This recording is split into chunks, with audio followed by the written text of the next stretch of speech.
Welcome back to our channel, where we share updates and untold stories about Catherine, Princess of Wales, and her royal family. Today, we bring you some news. King Charles and Camilla confront court as his son discloses a startling conspiracy. Princess Diana's son, now 42, reveals a secret he never intended to share. New evidence has emerged regarding Diana's death.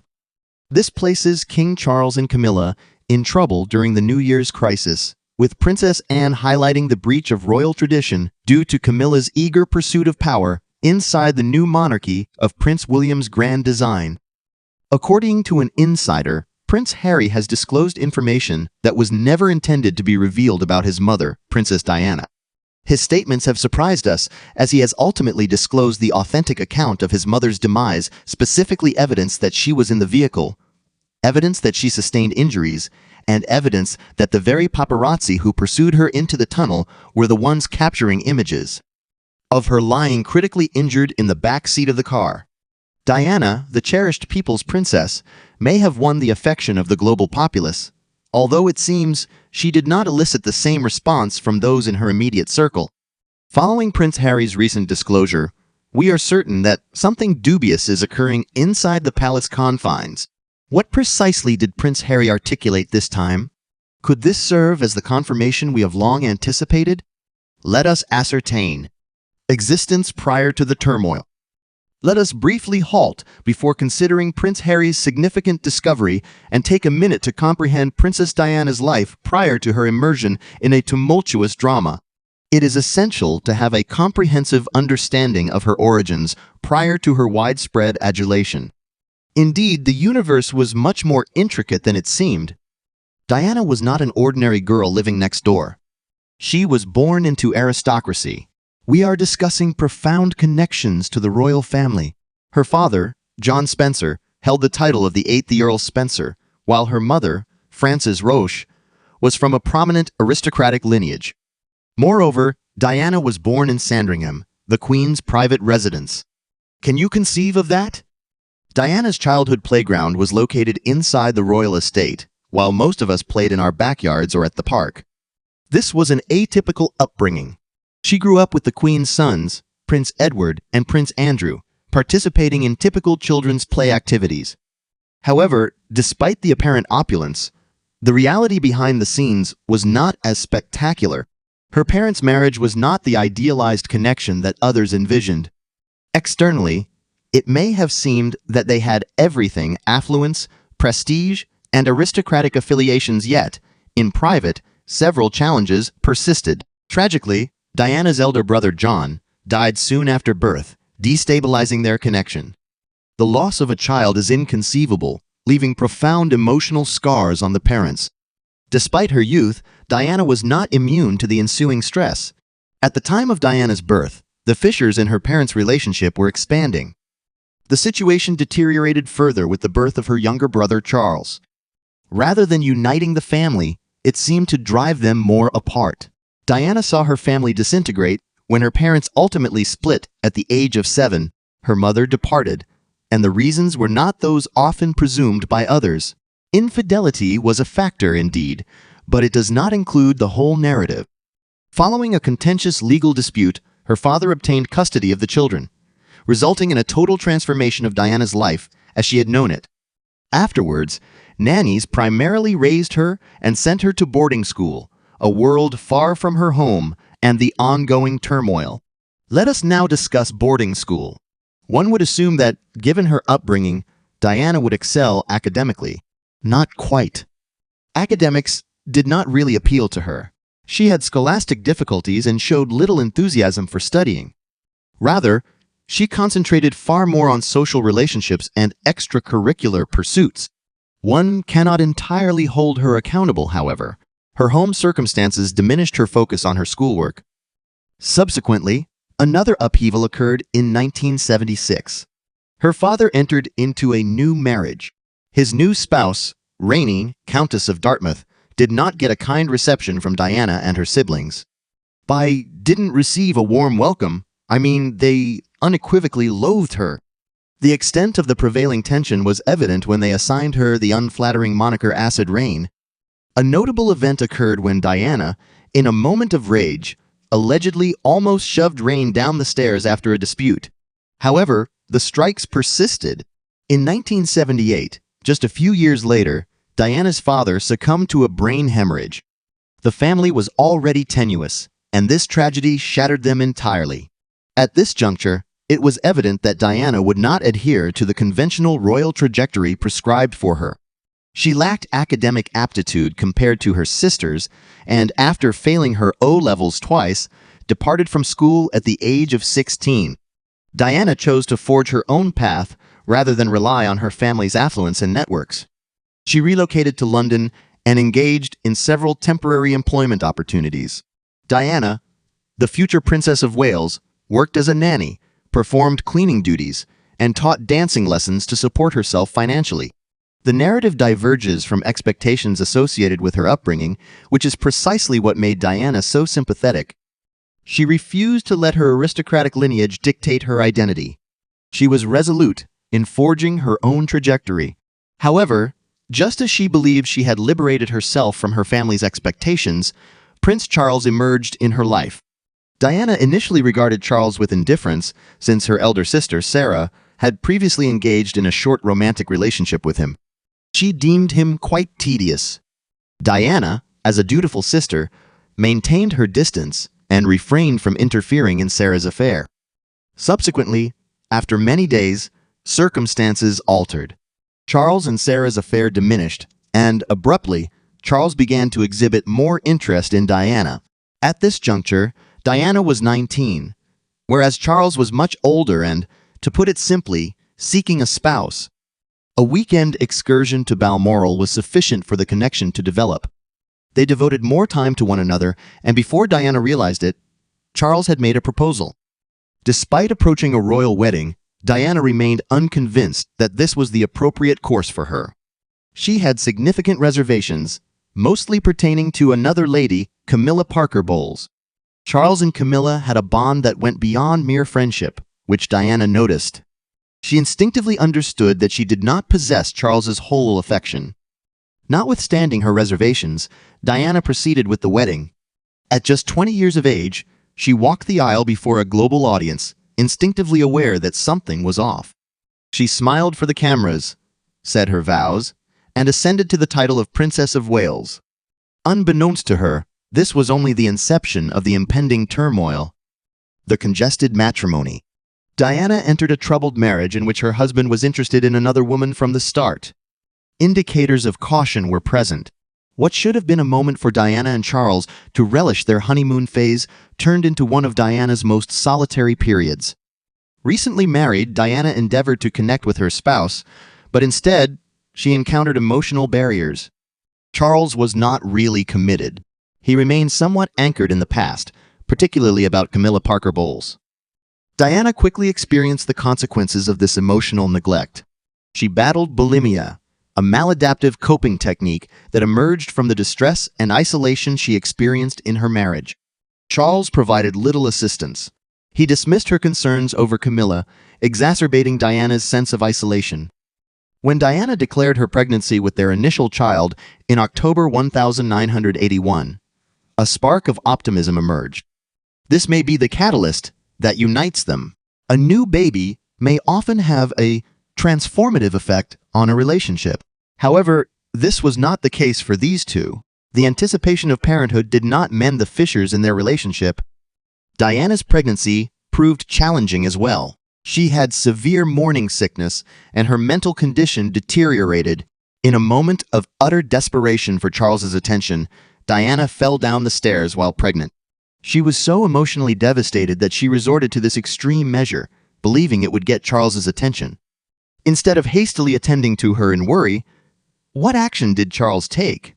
He departed on horseback. It was an exceedingly callous action. Diana undoubtedly had feelings of abandonment. Prince William arrived in June 1982.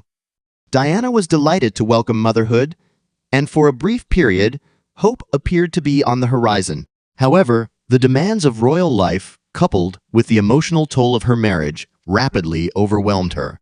She struggled with postpartum depression, and the royal family was not particularly a source of assistance. Diana experienced unprecedented solitude. In 1984, Diana found out she was pregnant again, this time with Prince Harry. Once again, for a brief moment, it appeared that her circumstances would improve. She experienced an improvement in her well-being and self-assurance. Upon discovering she was anticipating another boy, she refrained from promptly informing Charles. What is the reason? Charles explicitly expressed his desire for a daughter. Upon Harry's birth, Charles's displeasure was palpable, striking Diana like a gut hit, since she was already precariously managing her emotional state. Queen Elizabeth was apparently dissatisfied with Charles's demeanor, while she had a cordial rapport with Diana. Each passing year, Diana's psychological condition deteriorated worse. The burden of royal responsibilities, the incessant demands of public life, and Charles's aloofness exhausted her. She used various methods to manage her distress, including medicine and sleep aids, in an effort to alleviate the mental anguish she endured. However, nothing had possibly prepared her for the devastating revelation that Charles had resumed his romance with Camilla. Charles returned to Camilla, leaving Diana devastated. Rather than addressing the problem, Diana maintained her facade, maintaining the impeccable royal image as her surroundings deteriorated. However, it is evident that Diana would not endure in quiet indefinitely. A guy invaded her existence. James Hewitt was her writing teacher. Diana sought refuge in Hewitt's companionship due to her need for love and affection. Undoubtedly, the media became aware of the allegations, and thus Diana's private life became tabloid material. She had no emotional connection to any member of the royal clan. Her relationship with Sarah Ferguson, the Duchess of York, was somewhat frigid. However, in 1988, an incident occurred on a ski trip in Switzerland that strengthened the bond between Diana and Sarah. A fatal avalanche caught Charles and Andrew. Both princes managed to escape, but Hugh Lindsay, their friend, tragically lost his life.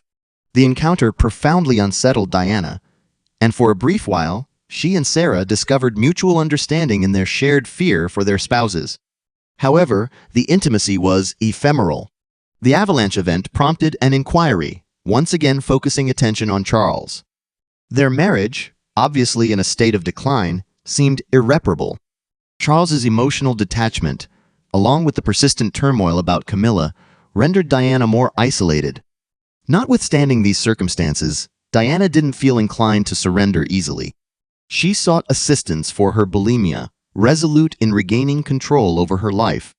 In a singular moment of exceptional bravery, she faced Camilla directly at a gathering. However, that encounter did not alter the reality of her circumstances. Charles and Camilla's friendship persisted as Diana grappled with her deteriorating marriage in isolation. The tumultuous marriage overshadowed Diana's regal existence.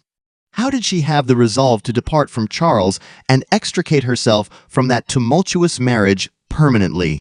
The affair? In 1992, Diana had a significant turning point in her life. The year started with the tragic demise of her father, John Spencer. Diana, emotionally exhausted and feeling ensnared in a deteriorating marriage, ultimately resolved to voice her concerns.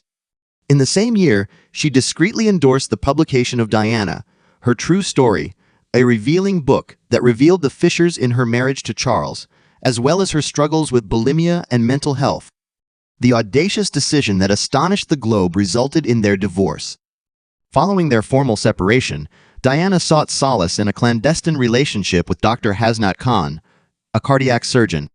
Their bond was profound and passionate, although it also presented obstacles. Khan's need for solitude conflicted with the continuous media scrutiny that Diana experienced. She attempted to protect their relationship by concealing the truth about their encounters, but the weight of societal scrutiny and familial criticism, especially about Khan's Muslim beliefs, was burdensome. Following 2 years of attempts to sustain their relationship, the pair separated in 1997, prompting speculation over whether Khan was really the love that Diana never quite retained. However, all attention shifted from Khan with the revelation of something profoundly shocking and heartbreaking. Conspiracy theories. August 31, 1997. The night in Paris changed everything. Diana and her associate, Dodi Fayed, departed the Ritz, seeking a tranquil retreat from the media.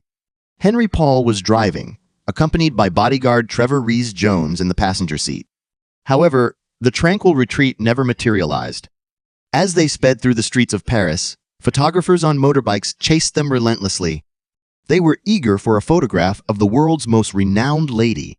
The vehicle maneuvered erratically through the streets, resulting in a catastrophe. Upon entering the Pont del Alma tunnel, circumstances altered instantaneously. The vehicle veered uncontrollably and collided with the tunnel's wall and supports.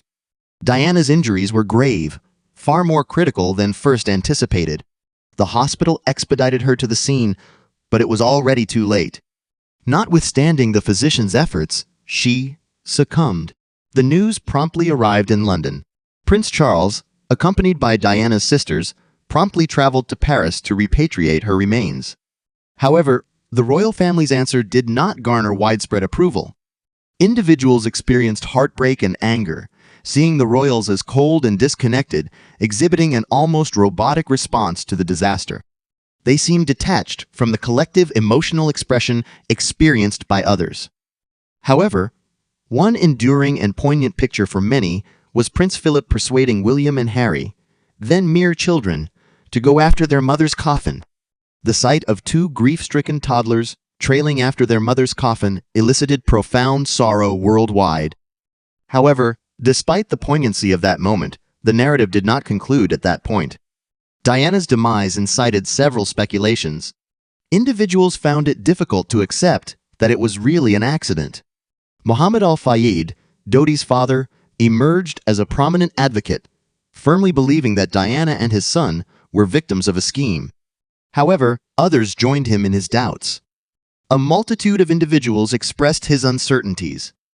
They rejected the official assertion that the motorist was intoxicated and responsible for the collision. Diana was constantly experiencing a sense of unease. She often designated the royal family as the firm, certain they were always conspiring against her. Diana also thought that Charles was not simply unfaithful, but also capable of even more awful actions. She was certain that he desired her removal to facilitate his connection with Camilla, or maybe with his then-paramour, Tiggy Leg Bourke. Diana may have departed, however, the tumult around her existence and demise persisted unabated. In reality, it just intensified, fueling further conspiracy ideas and sustaining the media spectacle. Subsequently, Prince Harry issued a recent comment. What has he ultimately disclosed about the royal family? A statement by Prince Harry. Prince Harry has had several hurdles, particularly after the tragic death of his mom. However, if we believed that events were not going to become more dramatic, 2020 arrived and profoundly unsettled the royal family. That year, Harry and Meghan Markle made the surprising decision to resign from their positions as senior royals. The world reacted fervently to this news, and the royal family did not provide a warm welcome. However, it is evident that Harry was not seeking attention.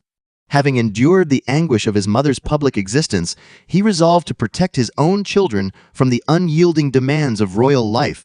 He sought an alternative for his family and was willing to disrupt convention to get it. Subsequently, their revealing interview exacerbated the speculation. Meghan disclosed the rationale for their choice. The decline in her mental health was attributable to relentless media assaults, severe public condemnation, and, most surprisingly, a deficiency of assistance from the royal institution. Does this resonate with you? Diana had a similar battle, making it difficult to avoid drawing comparisons between their situations. Harry also did not restrain himself. He criticized his father, King Charles, for exhibiting emotional detachment, particularly after Diana's demise. The absence of support had a profound effect on Harry, and their relationship has not yet healed. What is the status of William? Speculation has emerged that William may have been involved in disclosing information on Charles's notorious romance. The bond between the brothers has grown exceedingly strained amidst all this turmoil. Subsequently, in 2022, Harry disclosed a further revelation. He expressed suspicion that members of the royal household were disseminating detrimental narratives about him and Meghan.